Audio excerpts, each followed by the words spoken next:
was very helpful. Yeah, you did right in Oh. filling that out for the speaker. Okay. And the purpose was to get a little bit more information for the speakers and also look at what is the content of a really good speech, which helps in the evaluation component. That's more like a summarized version of what you would have in a speech contest. So it was to help at least our 3 evaluators maybe pick up on some additional points that they may not have seen as part of the manual evaluation.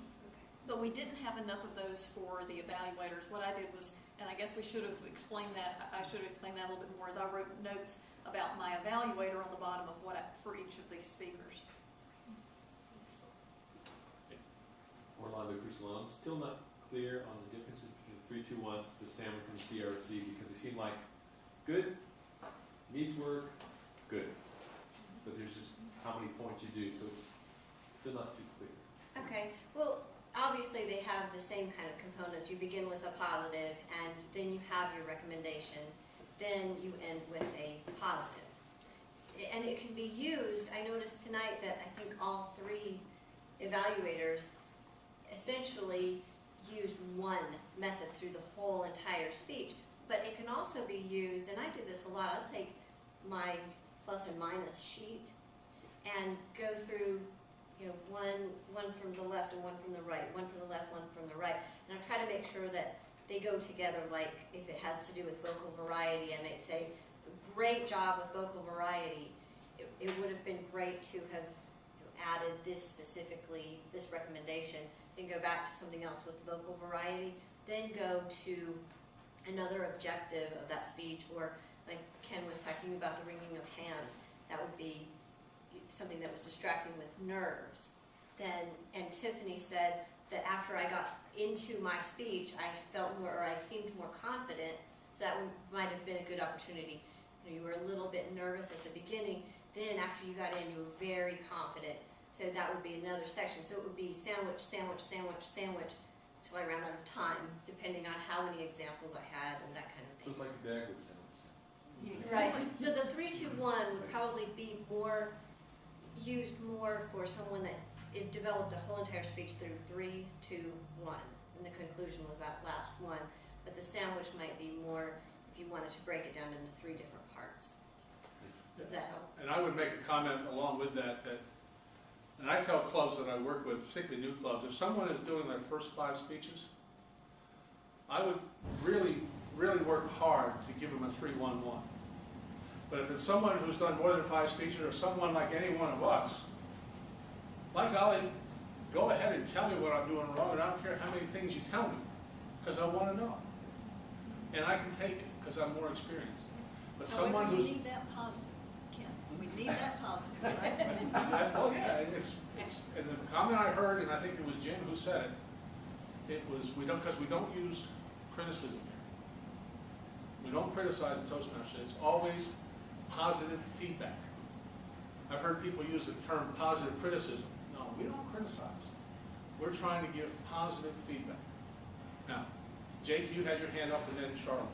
One of the questions we received on a membership survey was how people prepare for speeches. Could you give us in 30 seconds kind of highlights how you prepare for speeches, either tonight or generally speaking? Sure. Whenever I prepare, and I'll let you guys jump in here as well, when I prepare for a speech, I look at the manual and what my speech objectives are.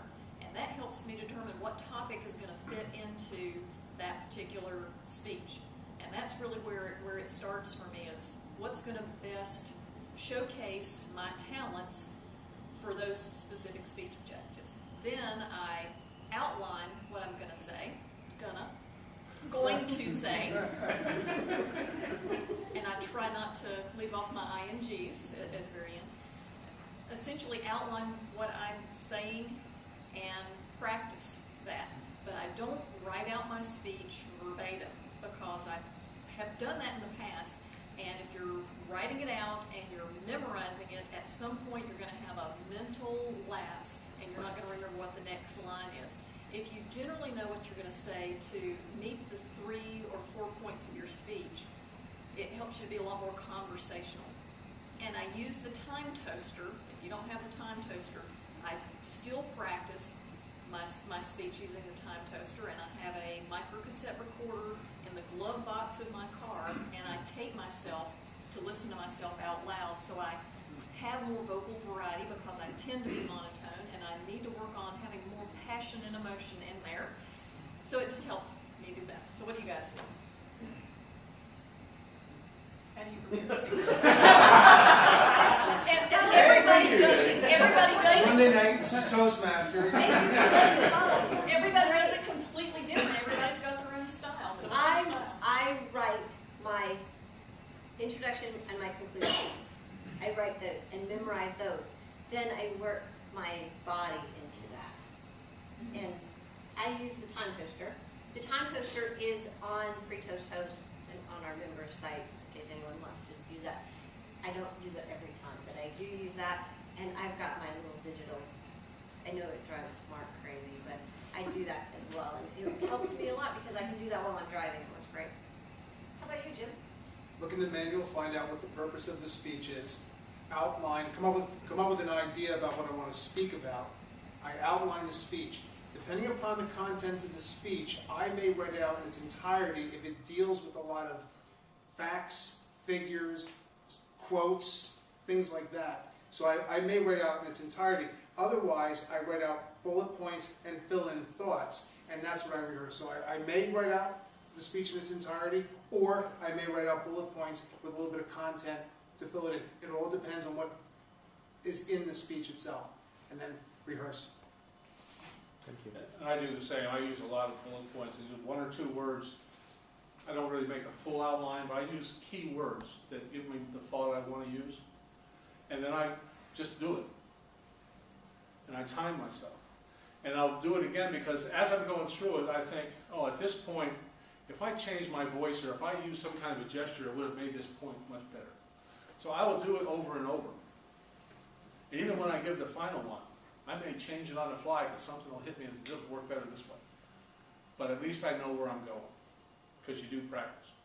And let me say this about preparing speeches. I mentored someone who, it was after she'd finished her first 10 speeches. She asked me to have a mentor because nobody ever mentored her. So we sat down and we talked. And she said, you know, I've never written anything out on any of my first 10 speeches. I winged every one of them. And I looked at her and I said, in that case, you shouldn't have finished your 10 speeches because you didn't learn it. If you didn't use the book and write it out and practice the techniques, what did you learn by winging 10 speeches? You didn't learn what you're supposed to learn from the basic manual. That's why it's there. So preparation is very good and really key. Anyone else? Charlotte?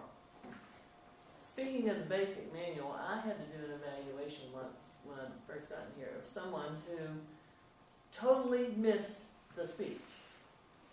I mean, it was so bad, I jokingly accused him in the evaluation of flipping too many pages and reading the objectives of the wrong speech, of the next one. I mean, what should I have done? I mean, there were no compliments. I mean, if I'd evaluated him, I'd have evaluated him on the other on the objectives of the other speech. Is the thing about, you know, if you're going to be a friend of mine, put him in the time. Right.